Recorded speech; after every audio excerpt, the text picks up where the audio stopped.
TVK நண்பர்களே, இந்த video உங்களுக்கு தான். நம்மெல்லாம் விஜய் அவர்களோட ஆட்சியில என்னெல்லாம் நடக்கூடான்னு சொல்லி நினைச்சிருந்தோமோ அதெல்லாம் நடந்துட்டு இருக்கு. பழனி முருகர் கோவிலுக்கு சொந்தமான 100 கோடி மதிப்பிலான 1.5 ஏக்கர் நிலத்தை தனிப்பட்ட 2 பேருக்கு எழுதி வச்சு டிவிகே கவர்மெண்ட்டுக்கு மிகப்பெரிய அசிங்கத்தை ஏற்படுத்தியிருக்காங்க. இந்த நியூஸ் ஸ்ப்ரெட் ஆனதுக்கு அப்புறமா அமைச்சர் ரமேஷ் அவர்களும் புலன்னு புலத்திட்டு இருக்காங்க சோசியல் மீடியால. ரமேஷ் அவர்களோட சொந்தக்காரங்களுக்கு தான் இந்த 1.5 ஏக்கர் நிலத்தை எழுதி கொடுத்திருக்காங்க அப்படின்னு சொல்லிட்டு இன்னைக்கு சோசியல் மீடியால பேசிட்டு இருந்தாங்க. இதுக்கு அமைச்சர் ரமேஷ் அவர்கள் அப்படிப்பட்ட சொந்தக்காரங்களே எங்களுக்கு கிடையாது, நீங்க புதுசா ஒரு சொந்தத்தை உருவாக்கி கொடுக்காதீங்க அப்படின்னு சொல்லிட்டு அதுக்கு ஒரு விளக்கத்தை கொடுத்துட்டு இருக்காரு. அது மட்டும் இல்லாம இந்த ஒரு ரிஜிஸ்ட்ரேஷன் தவறுதலா நடந்து போயிருச்சு அப்படின்னு சொல்லிட்டு அந்த தவற அவர் ஒத்துட்டும் இருக்காரு. இது சம்பந்தமா துறை ரீதியான நடவடிக்கை எடுப்போம், அந்த ரிஜிஸ்டர் ஆல்ரெடி சஸ்பெண்ட் பண்ணியாச்சு அப்படிங்கிற மாதிரியான ஒரு விளக்கத்தையும் கொடுத்திருக்காரு.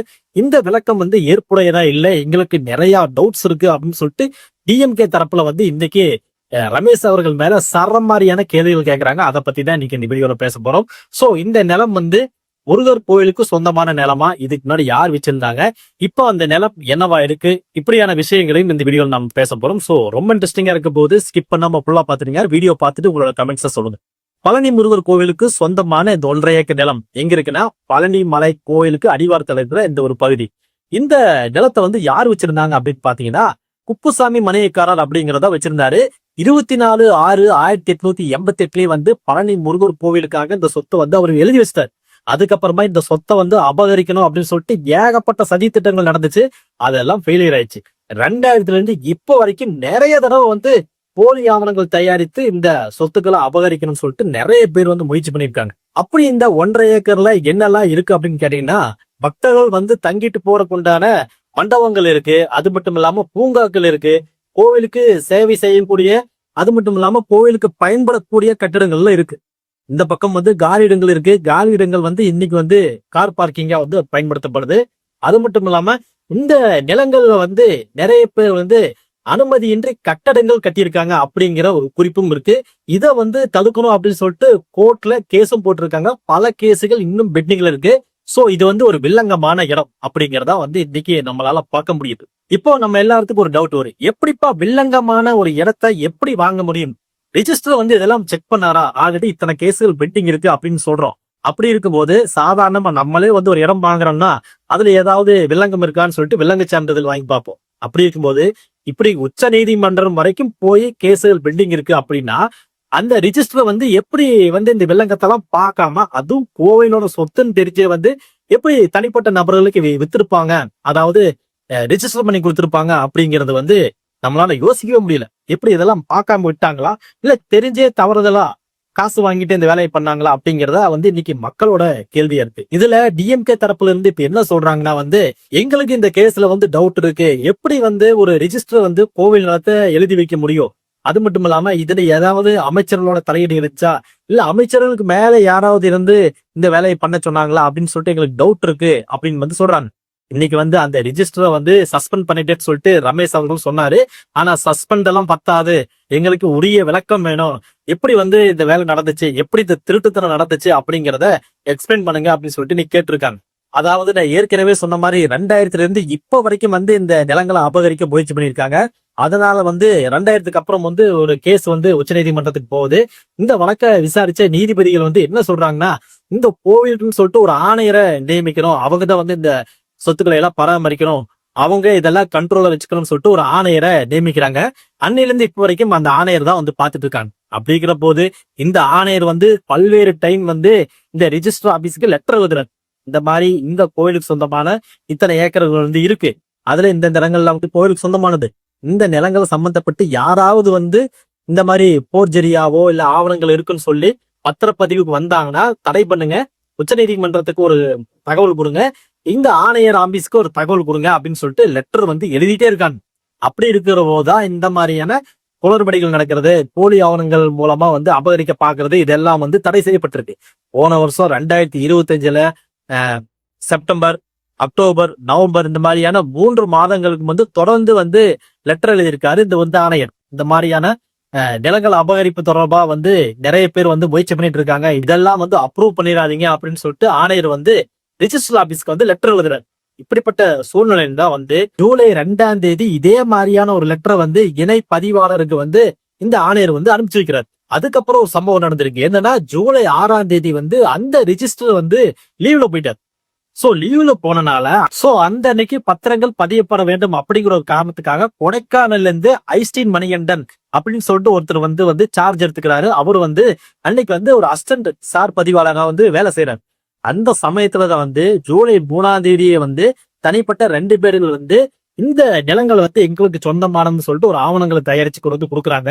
இந்த சொத்துக்களை எங்க பேர்ல மாத்தி கொடுங்க அப்படின்னு சொல்லிட்டு அவங்க வந்து கேக்குறாங்க.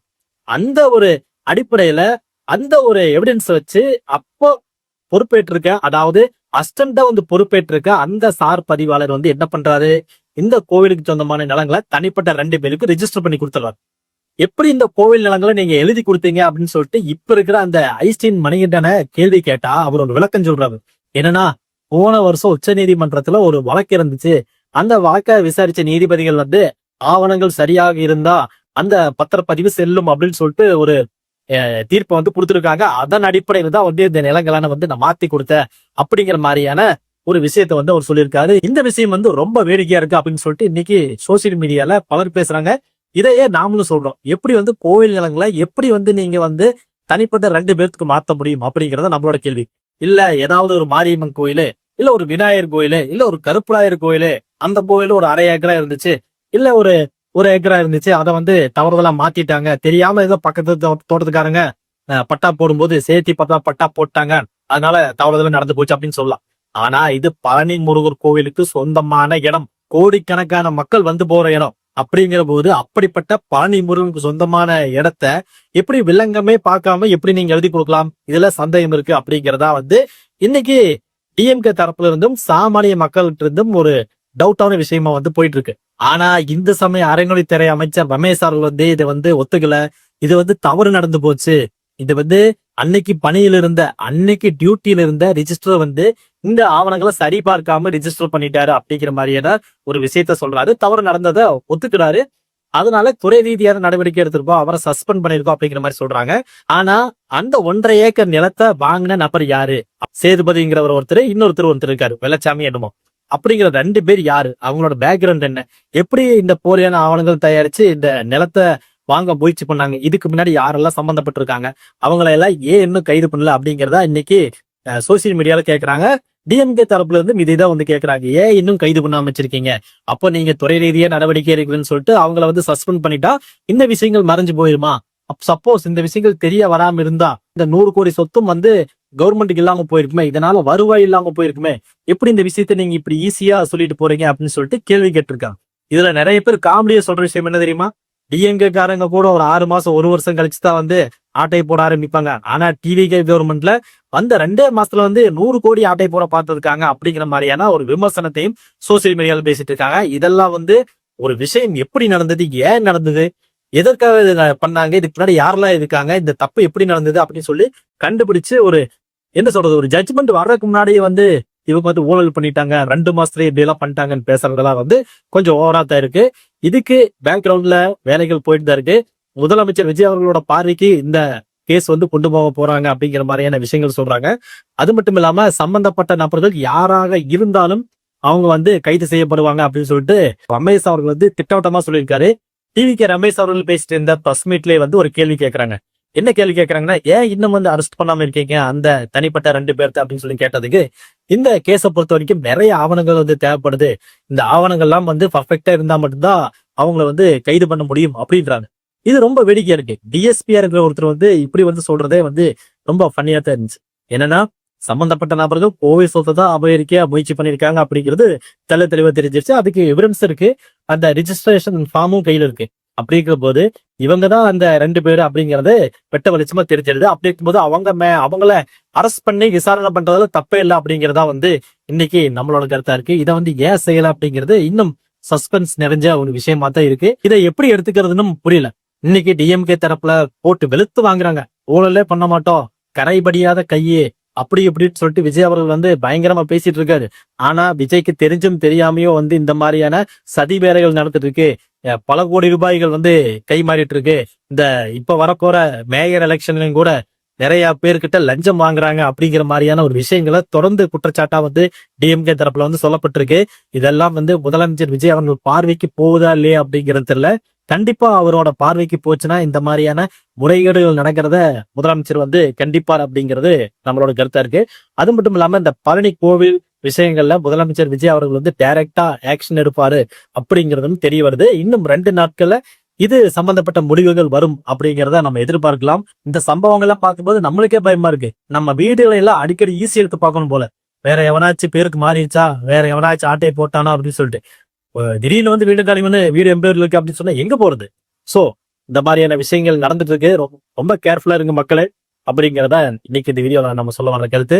சோ இந்த வீடியோ இதோட முடிச்சுக்கலாம். இந்த வீடியோ பிடிச்சிருந்தா மறக்காம ஒரு லைக் பண்ணிருங்க. இந்த வீடியோ பத்தினா உங்களோட கருத்துக்களை கமெண்ட் செக்ஷன்ல பதிவு பண்ணுங்க. பழனி முருக பக்தர்களுக்கு இந்த வீடியோவை ஷேர் பண்ணிட்டு இருங்க. ஒரு அவேர்னஸா இருக்கட்டும். மீண்டும் அடுத்த ஒரு இன்ட்ரெஸ்டிங்கான வீடியோல சந்திப்போம். நன்றி, வணக்கம். நம்ம சேனல்ல சினிமா, பாலிடிக்ஸ், ஜெனரல் டாபிக்ஸ் எல்லாமே பேசிட்டு இருக்கோம். சோ உங்களோட ஆதரவு தேவைப்படுது. சோ சப்ஸ்கிரைப் பண்ணிக்கோங்க. நன்றி, வணக்கம்.